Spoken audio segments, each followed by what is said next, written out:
Good Saturday morning to you, everybody, and welcome to HyperFit Radio. I'm Gary Byron with Dr. Charles Guglin. Dr. Guglin spent 30 years as a practicing surgeon in the New Haven area, predominantly over at the Milford Hospital, where he was the president and chief of medicine. Now, 5 years ago, Dr. Guglin began HyperFit MD to practice preventative medicine rather than reactionary medicine practiced by most traditional practices. Now, he and his wife, Francesca, they operate HyperFit MD in their hometown of Milford. Good morning, gang. How are you? Good morning.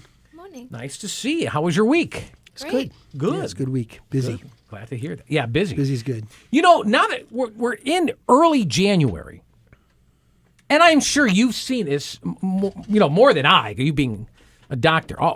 I noticed that, like on TV, I am seeing a lot of commercials for weight loss things, right? Mm-hmm. I'm not going to mention any names, but I'm sure you've seen them. And have seen them year after year, by the way. Right. And it's also, like when you open up the papers, you see the ads for gyms, put $99 for a year membership, or put $50 down and it's $10 a month, and so on. Of course, keeping our fingers crossed that gyms can remain open through the winter. So I guess, that there's some question there as whether that's a good deal or not. But nonetheless, you can buy treadmills. You can go and buy home units, right? You can buy Pelotons, and you can buy Bowflex and all of Nordic Tracks and all of those things to stay fit.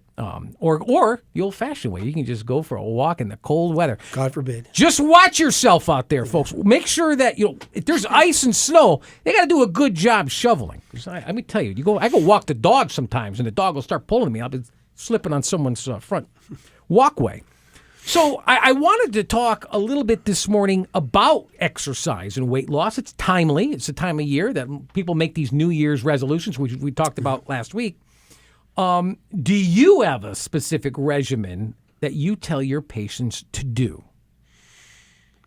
Every patient has his or her own individual issues. So, we kind of preach the gospel all the time. I mean, the New Year doesn't really change that much, to be quite honest.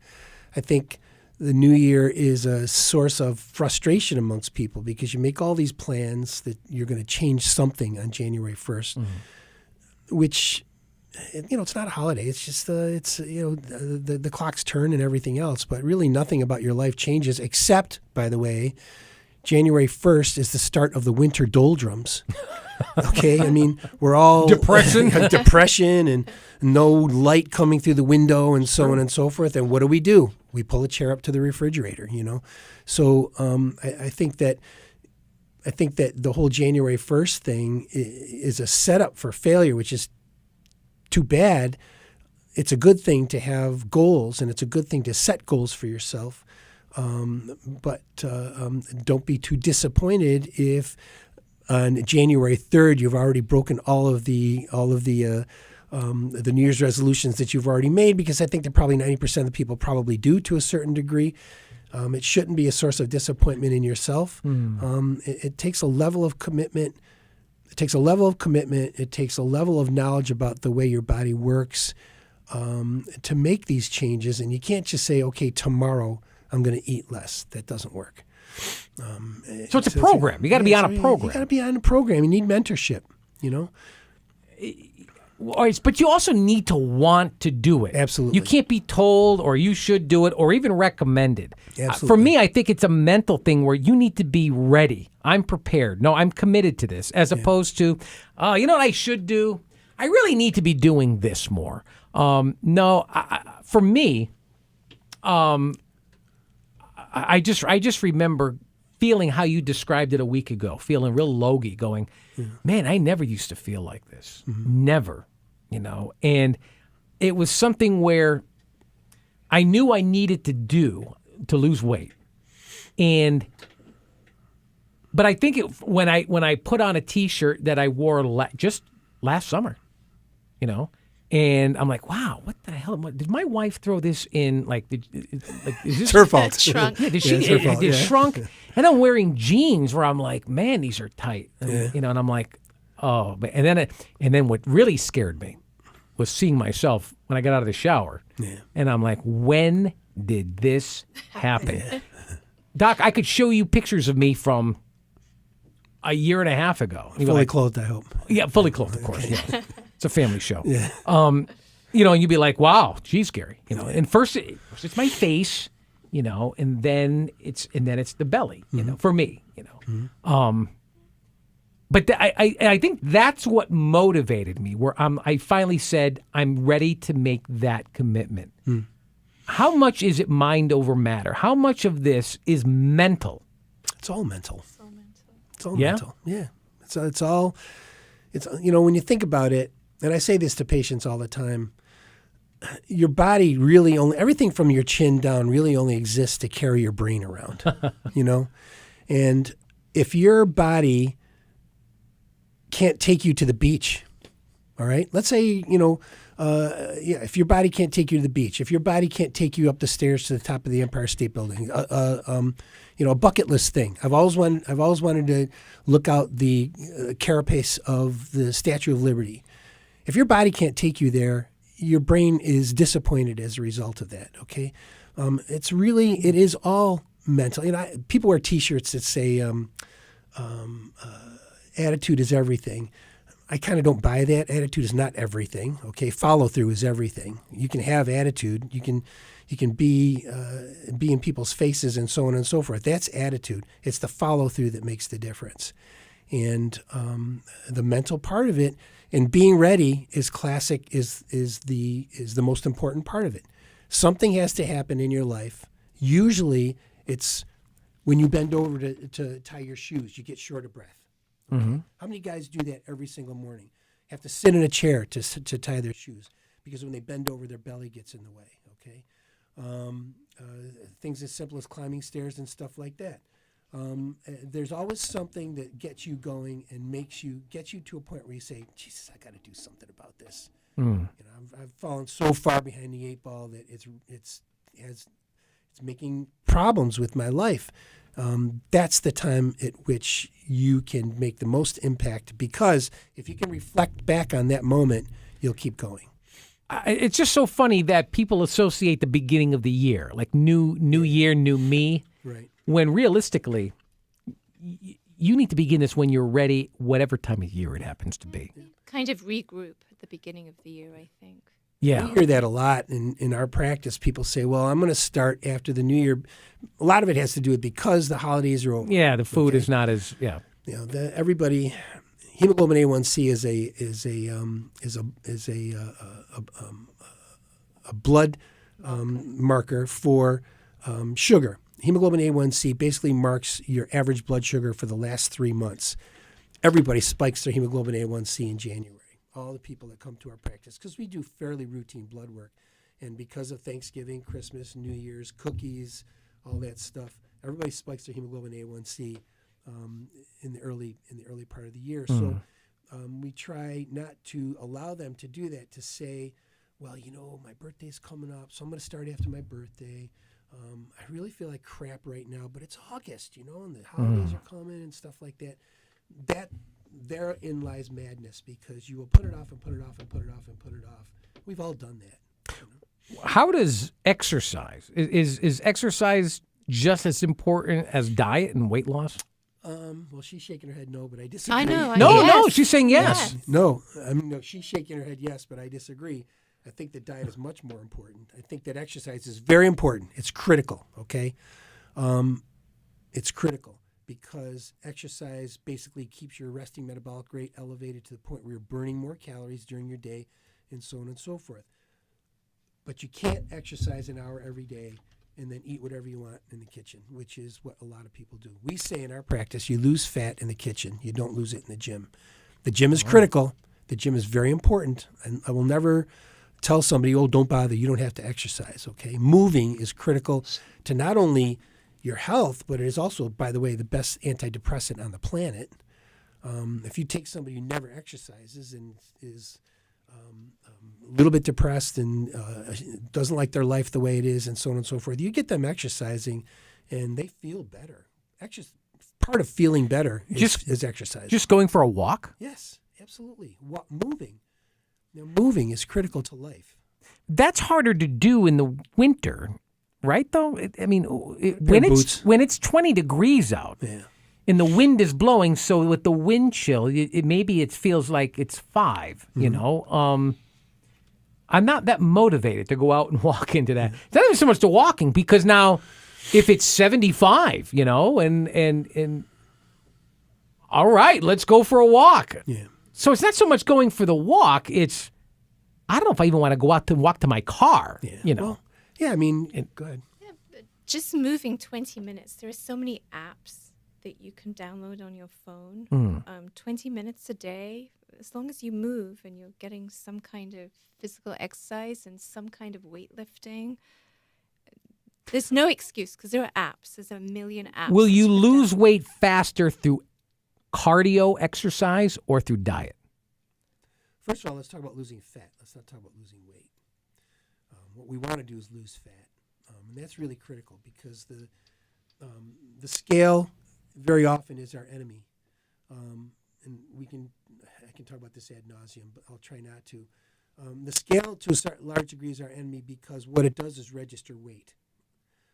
In our practice, we do DEXA scanning to follow people's progress, because DEXA scanning will tell you whether or not you've lost muscle mass or whether or not you've lost fat. It's really key to concentrate on losing fat. So, yes, exercise definitely helps you to make that segue towards losing fat as opposed to losing muscle mass, because if you're using your muscle mass, you're not going to lose it, okay? So how do I lose? Maybe you lost me here for a second. Hold on. What do I got to do then to make sure that I don't lose muscle mass and that I lose fat? You don't want to do one of those 30 pounds in 30 days things, because during one of those you are losing mostly muscle mass, because your body will consume muscle to maintain itself in a situation where you're literally starving yourself. There's actually a really good book out there. It's called The Obesity Code, and it's written by this guy named Jason Fung.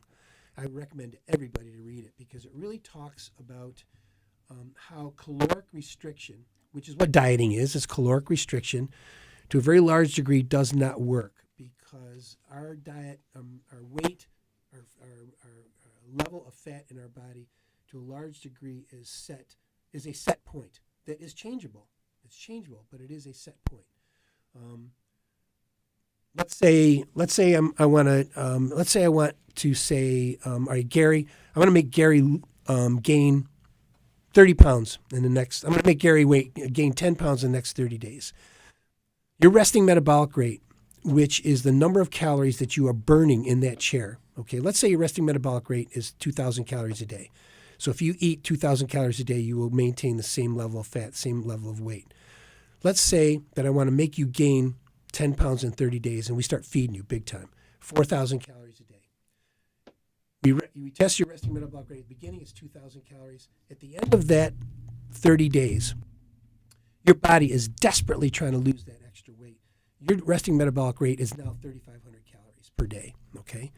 Now, here's the take-home message, though. Let's say I want to make Gary lose 10 pounds, okay, in the next 30 days. And to do that, we're going to restrict your calories. Let's say I want to make Gary lose 20 pounds in 30 days. We're going to restrict your calories to 1,200 calories a day. You're going to lose that 20 pounds, okay? But by the same token, you are going to reset your resting metabolic rate. Now it's 800 calories a day. So what happens? You keep eating your 1,200 calories, or you fall off the wagon, which everybody does to a certain degree. You start gaining that weight back. But you've lost 12 pounds of muscle and 8 pounds of fat. When you gain that weight back, you gain back 20 pounds of fat, because your body stores it as fat, because you've been storing yourself. You've been starving yourself. So the whole thing about yo-yo dieting, a person gets fatter and fatter and fatter and fatter as they yo-yo weight loss. And that's what I'm talking about when I'm talking about fat loss as opposed to weight loss. Oh, boy. So people count carbs. Is cutting down on calories, is that the best way to lose weight? If you do it in a very long-term, low-level caloric restriction, works over time. So let's say you're resting. By the way, we measure resting metabolic rate in our practice. You can walk out the door knowing what your resting metabolic rate is. So if your resting metabolic rate is 2,400 calories and we introduce an exercise regimen to you, okay, that has you burning some of those calories, and by the same token, a good exercise, high-intensity exercise, is an anorexic. It kills your appetite to a certain degree. So we raise your resting metabolic rate, or the number of calories that you burn per day, by getting you on an exercise program, and then only restrict your caloric intake by a couple hundred calories a day, right? 300, 400 calories a day, which you won't even notice, all right? Over a period of 6 months, you're going to lose those 30 pounds, and guess what? They're going to stay gone. That's the difference. Wow. You mentioned yo-yo diets. I take it these fad diets, a little while ago you referenced 30 pounds in 30 days. Right. We see them all the time. Sure, I mean, they advertise everywhere, every magazine and TV commercials, and they got celebrity endorsements saying, "Oh yeah, here's my pants, and look at me now." Mm-hmm. There has to be, in order for the FCC to allow them to be brought, there's got to be some element of truth in there, even if it's 90% embellished. Well, sure. I mean, if you put somebody, and there's lots of programs that do this, if you put somebody on a severe caloric restriction, HCG dieting is the classic example. 500 calories a day you're only allowed to eat. Yeah. What was I can't. The HCG diet. Okay. You're only allowed to eat 500 calories a day. And you're taking a hormone that boosts your resting metabolic rate. So you're losing 30 pounds in 30 days, but the FDA doesn't have a problem with it. Because if you say you're going to have somebody lose 30 pounds in 30 days and they do it, you're not lying. You're telling the truth. They've lost that weight. Whether or not it's healthy is something else altogether. Wow. That's not what they're not disclosing that. No. If one person can do it, then I guess anybody can do it.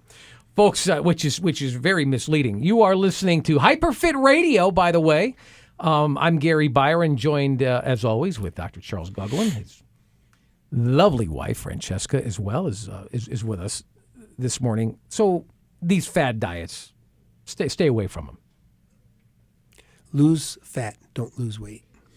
Right, but the fad diets, stay away. I'd say stay away because it's just hard to maintain, that's all. It's very difficult to maintain. And you just want to make sure your muscle mass is the principal caloric burning tissue in your body. You need to maintain that muscle mass, so it's important. All right, so that's the yo-yo stuff.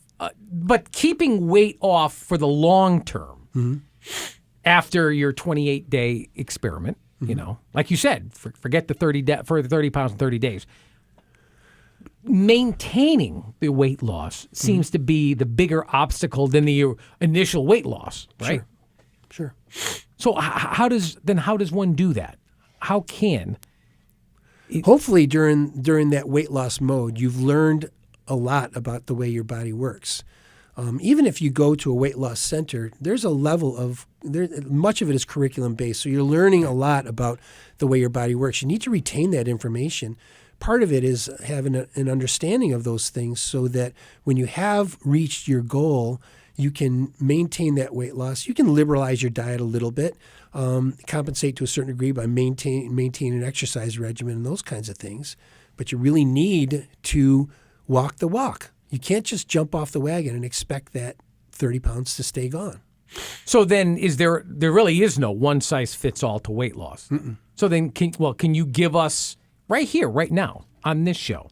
I am now your client. What's the first thing? You said it's curriculum based. Mm-hmm. What's the first step? Read labels. Read labels. Well, we should have been doing that all along. Right. You're right. You'd be surprised on what, high fructose and all of that. Sure. It contains no sugar, but half the crap that's in it turns into sugar, no right? processed food. Yeah. Okay. Well, the first step we do, if you're a new patient of ours, the first step we do is a comprehensive metabolic workup. I mean, we do blood work that goes way beyond that executive panel that your doc does every year. And then we sit down and we go over it in a lot of detail, and then we create a plan for you. It always includes supplements. If you're a 55-year-old, it frequently includes off-label, and we're going to talk about off-label another time, but off-label use of hormones, testosterone, thyroid, estradiol, progesterone in postmenopausal women. Those kinds of things are very helpful in terms of resetting that thermostat that we talked about just a few minutes ago. So it doesn't necessarily mean that by any stretch of imagination, but Everything is on the table. All right, so it's customized because everybody's Absolutely. chemistry is different. You know, what works for me may not work for the next person. Right. Last week we talked about precision medicine, and that's what's really what it's all about. You had mentioned supplements. Are you talking about like appetite suppressants? God, no. No. We're just talking what we think of as vitamins, okay? Oh, vitamins. Yeah. If your vitamin D level is low, give vitamin D, that kind of thing. I was in an herbal store one time.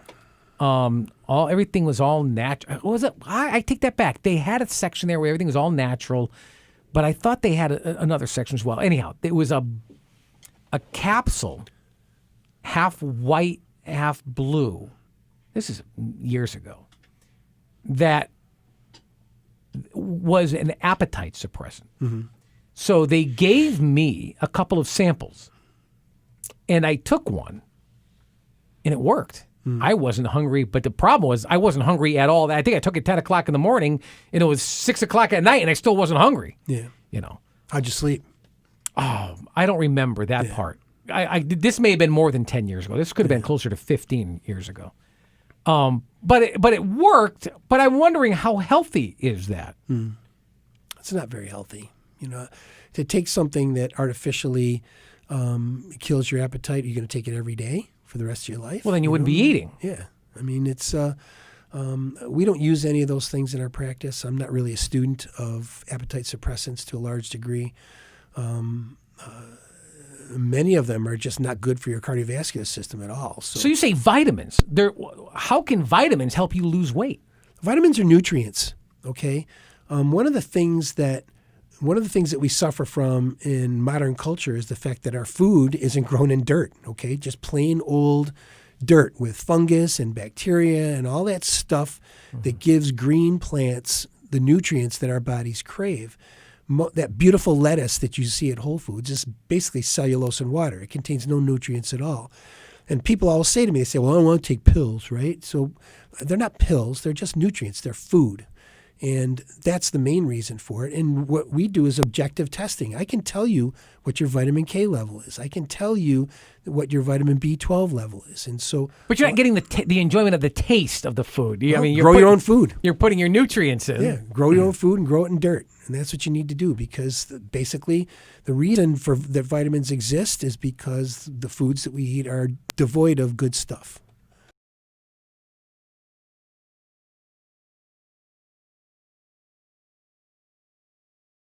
Or do you believe in some type of fasting every day? Do you you shouldn't eat for 16 hours? Do all your eating in the span of 8 hours? Or we have a lot of patients who are doing intermittent fasting. We do it. Yeah. What about? Oh, do you really? Yeah. What about red meat? In moderation, it's fine. Yeah, having it once or twice a week. Avoid the meat that has been with antibiotics and steroids and all that other stuff like that. Know the source of your food. What Francesca said, read labels. Part of reading a label is knowing the source of your food, knowing where it comes from. No pork. Why not? Is that all? Yeah. I mean, you need to know where it comes from. That's really the key. Okay.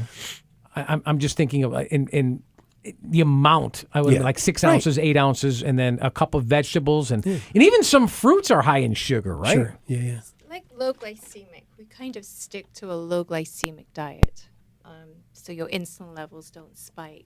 I'm running out of time. No, go ahead. I don't want to cut you off. I just want to let you know. So just learning, just trying to look at a glycemic chart is really helpful. Like pineapple has very high glycemic index. Bananas have a very high glycemic index. Blueberries are really good for you. Strawberries are really good for you. Apples are really good for you. Just knowing the level of your glycemic index and anything. A lot of carbs in bananas, huh? Yeah, Sugar. And sugar. Yeah, less sugar. It's too bad. I love bananas too. Have some fruit, Gary. Yes, I love the banana. No, not the banana. Anything but the banana. Just don't eat 12 of them. Well, but you could say that about anything. That's true. Right? That's true. It's all about maintaining your health, folks, and eating healthy. Folks, I wanted to give out an email address because I'm sure you have questions that you would like to have answered right here on these very airwaves, by the way. Dr. Guglin would be happy to answer these questions next week. It's hyperfitradio@gmail.com. hyperfit.com. Again, let me give you an extra second. Get a piece of paper. I'll give you a second. Go ahead. Get a pen. Ready? Write this down. hyperfitradio@gmail.com. We'd love to get your question asked on these very airwaves. Just email. I'll read it. Doc can answer it. As a matter of fact, I also want to give you a website. In fact, poke around on here. It's a very easy website to navigate your way around. And what it'll do is it'll provoke some questions for you.